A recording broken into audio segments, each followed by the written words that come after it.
Now, I love young people. I've been a passionate teacher all my life. And now adults, young people, students, professors are faced with this. You've got to choose between science and God. If you want to be regarded as an intelligent person in a scientifically literate age, you've got to give up on God. And this is coming from Hawking, who ought to get the Nobel Prize. If they discover Hawking radiation, he probably will. And I was bothered. I couldn't understand. How do you get to that? You've got to choose between science and God. And I used to think, and I still do, as I'll explain in a moment, that the problem was his understanding of science. But then I suddenly realized the bigger problem is his understanding of God. Now, try to follow me carefully. When I was young, about a century ago, it feels that sometimes even more, but there we are. When I was young, if I used the word God in public in Ireland or England, people understood that what I was talking about is the God of the Bible, the eternal creator and sustainer of the universe. But that's no longer the case. So much pressure has been brought to bear to get the God of the Bible relegated to the sort of God you got in Greek, Babylonian, Egyptian, or Assyrian religion, the gods of the pantheon. So that when we talk about God, many people, including Hawking, as I shall demonstrate in a moment, think that that's what we're talking about. Now follow me as I describe to you such a God. Let's think of the Greek god of lightning. They didn't understand lightning, they were afraid of it. And so this is a god behind it. But you do a bit of atmospheric physics at this university here, and that God disappears. Because it was a God of the gaps. It really amounts to saying, I can't explain it, therefore a God did it. That is what many of our contemporaries, ladies and gentlemen, think is the Christian position. Now, I must talk from within my own understanding of things. And I see here's a massive problem.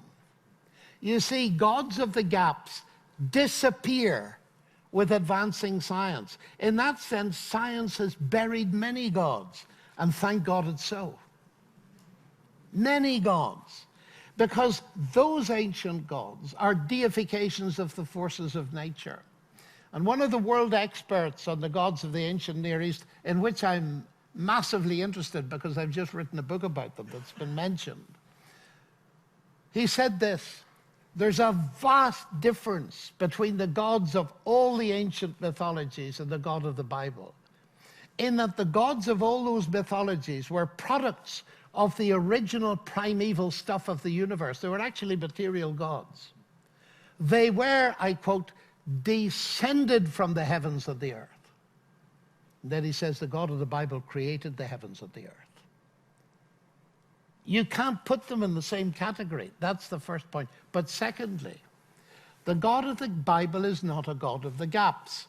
I'm sure most of you have heard the first sentence from Genesis. In the beginning, God created the bits of the universe we don't understand. No, but that's what many people think. That God is put there as a kind of placeholder. I can't explain it, therefore God did it. But when I can explain it, we won't need God. That's very simplistic and naive, ladies and gentlemen. The God of the Bible created the whole show, the heavens and the earth, the bits we do understand and the bits we don't. And in fact, it was the bits that Newton did understand that increased his faith in God. Isn't that true of you? The more you understand of painting, the more you can admire the genius of a Rembrandt, not the less. The more you understand of engineering, the more you can admire the workings of a turbofan jet, not the less. And so it was with Newton as he found the law of gravity. He didn't say, oh, I've got an explanation, I don't need God. No, he said, what a brilliant God to do it that way. And he wrote the Principia Mathematica and dedicated it at the beginning in the hope that a thinking person would come to believe in God through it. That's the right way round. Now, do you follow me? Now, here's the crucial logic.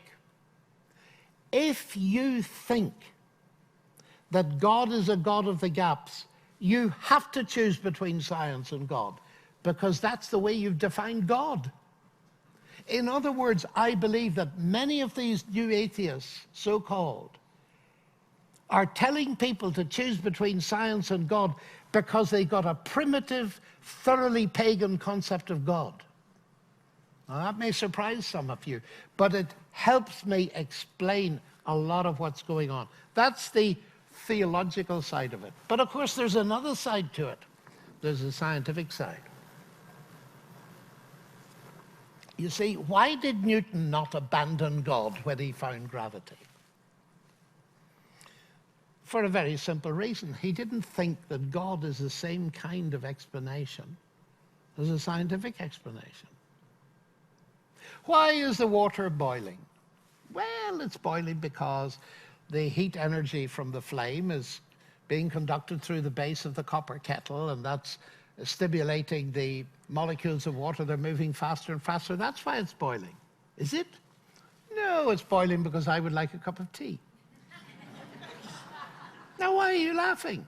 Well, you're laughing because I'm talking nonsense. Which of the two reasons is the correct one? Both. And you need both. The scientific explanation and the personal agent explanation. Now tell me, which is the more important one? People have been making tea for millennia without knowing anything about the science of heat. It's actually the personal one. Now that's a very simple illustration. I find kids can understand it, but a lot of scientists can't. It's utterly astonishing. They say the science is the only explanation you need. That's nonsense. Now, follow this. My two explanations of the water boiling don't conflict. They don't compete.